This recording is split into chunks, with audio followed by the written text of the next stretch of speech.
What's up, everyone? Thanks for checking out my video. Hopefully you had a happy Easter this past weekend. I know I did. Even in these current conditions, we still had a pretty good meal, and I got to talk to my mom and my nieces and nephews and my sister over Zoom, so that's always a plus. This is another short one. We're just going to talk about a couple things that I found interesting this past week while we were listening to this Bill Withers Groove inspired cover here, because I don't want to get into copyright issues, but we know what it's about. Side note, of the 3 songs that I would sing karaoke to, Bill Withers' Ain't No Sunshine was one of them. The other 2 were Hey Leonardo by Blessed Unions of Soul, and if you saw that previous video I did before, apparently Let It Go from Frozen. There was whiskey involved. Anyway, something that I found really interesting this week is I actually caught a little bit of YouTube, and I kind of got recommended a video that I wasn't really prepared for, and it's this one. I'll link to it. It's the difference between a $10 recorder and a $1,000 recorder. Now, right off the bat, if you ask me and you spent more than $5 on a recorder, you overpaid. But I was wrong. This lady is a professional recorder player. Let that sink in. Professional recorder.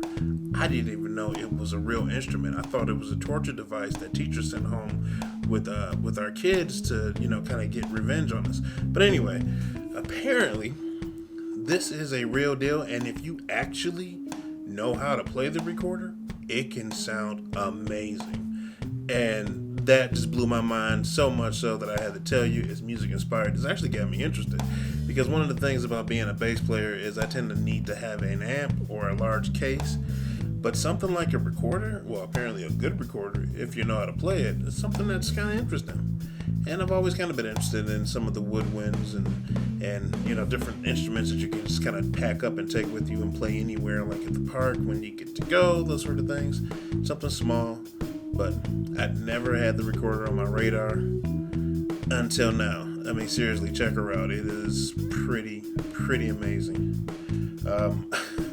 Other videos that did catch my interest was this one I'll actually link to from Wisecrack about pandemics and how they've changed cultures over time. It's a kind of a longer one. It's got some philosophical things, but some historical references that I think were kind of interesting to see how the world would be different after the current situation, and just how it's been different after previous situations, because while maybe not this particular pandemic has happened, but they've happened before. And just kind of maybe getting prepared for the new normal and how life may be different and how to avoid some of the mistakes that have been made in the past, maybe. Anyway, for the most part, we're doing pretty well here. Got information from school, so the boys will be doing homework from home. And that should be interesting. We talked about homeschooling for years, and now we're kind of, I think everybody's trying to figure that one out, at least in Michigan. Anyway, I keep telling everybody it's always time to learn something. Anyway, I'm rambling now. That's all I got for you this week. Have a lovely day.